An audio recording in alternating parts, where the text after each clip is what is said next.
কেন আমাকে নিয়ে যাওয়া হচ্ছে এই কোশ্চেনটা আমাকে সাংবাদিক ভাই করলো। আমি ঠিক জানি না কেন আমাকে নিয়ে যাওয়া হচ্ছে। তো যেহেতু আমার এখানে প্রশাসন এসেছে এবং ওনারা বলেছে যে আমার বিরুদ্ধে ওয়ারেন্ট ইস্যু করা হয়েছে, যদিও তারা আমাকে ওয়ারেন্ট ইস্যুটা দেখাতে পারে নাই, কিন্তু আমি আইনের প্রতি শ্রদ্ধাশীল হয়ে আমি তাদের সাথে যাচ্ছি। আমি আমি দুঃখ প্রকাশ করছি যে তারা রাত্রেবেলা এসেছে, আমি রাত্রেবেলা বেরোতে চাই নাই। তারা সারা রাত আমার এখানে ছিল, প্রশাসনের লোকজন। এই জন্য আমি দুঃখ প্রকাশ করছি যে আমি ওনাদের কষ্ট দিয়েছি।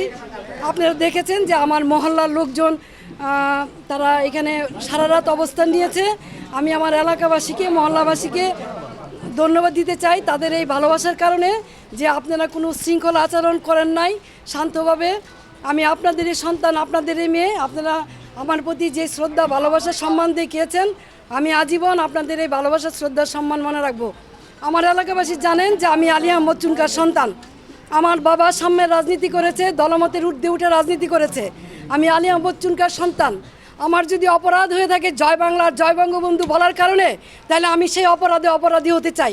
এই জন্য যদি আমার বিচার হয় তাহলে বিচার হবে। কিন্তু নারায়ণগঞ্জ শহরে 21 বছর আপনাদেরকে আমি সেবা দিয়েছি। কোনো দিন কেউ বলতে পারবেন না যে আমি কখনো প্রতিহিংসা পরায়ণ হয়ে অন্য কোনো দলের প্রতি আঘাত করেছি, অথবা কাউকে আমি কোনো ধরনের বৈষম্য আচরণ করেছি।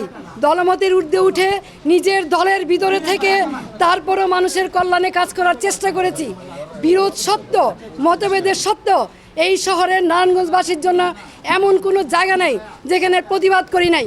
তৌকি হত্যা সহ সকল হত্যাকাণ্ডে যখন নারায়ণগঞ্জবাসী একদম চুপ ছিল, কেউ কোনো কথা বলে নাই, তখন আইবি আওয়াজ তুলেছে। এই শহরের মানুষকে কথা বলা শিখিয়েছে, অন্যায়ের বিরুদ্ধে প্রতিবাদ করা শিখিয়েছে। আজকে সেই আইবিকে কিসের জুলুমে, কিসের কারণে, কী কারণে গ্রেপ্তার করা হচ্ছে আমি ঠিক জানি না।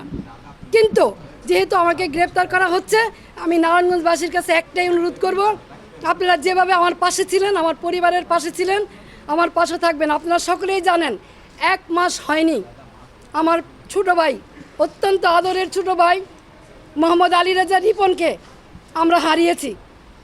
আর সেই ভাইয়ের সুখ এখনও বলতে পাই নাই। 3টা ছোট ছোট বাচ্চা, নাবালক বাচ্চা, তার মাঝখান দিয়ে আমাকে এইভাবে অ্যারেস্ট করা হলো, যেখানে আমার বড় ভাই নাই, বোন নাই, আমি সবার বড়। 3টা ছোট ছোট বাচ্চা, এবং 1 মাস হয়নি আমার ভাই মারা গেছে, এবং ওদের মাও নাই। 4 বছর আগে ওদের মা মারা গেছে। এই অবস্থায় কি কারণে? আমি কি কোনো জুলুমবাজ? আমি কি হত্যা করেছি? আমি কি চাঁদাবাজি করেছি? আমি কি নারায়ণগঞ্জ শহরে এমন কোনো রেকর্ড আমার আছে যে আমি কোনোদিন কোনো বিরোধী দলকে আঘাত করেছি? তাহলে কিসের জন্য, কি কারণে, কোন ষড়যন্ত্রের কারণে, কার স্বার্থে আমাকে অ্যারেস্ট করা হলো? আমিও প্রশাসনের কাছে জানতে চাই।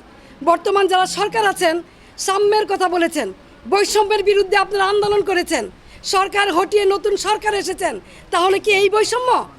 তাহলে অনেস্ট রাজনীতির, সততার কিসয় মূল্যায়ন? আমি তো বাড়িতেই ছিলাম, আমি তো পালাই নেই, তাহলে এইভাবে আমাকে অ্যারেস্ট করতে হলো কেন?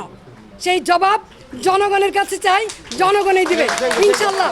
জয় বাংলা, জয় বাংলা।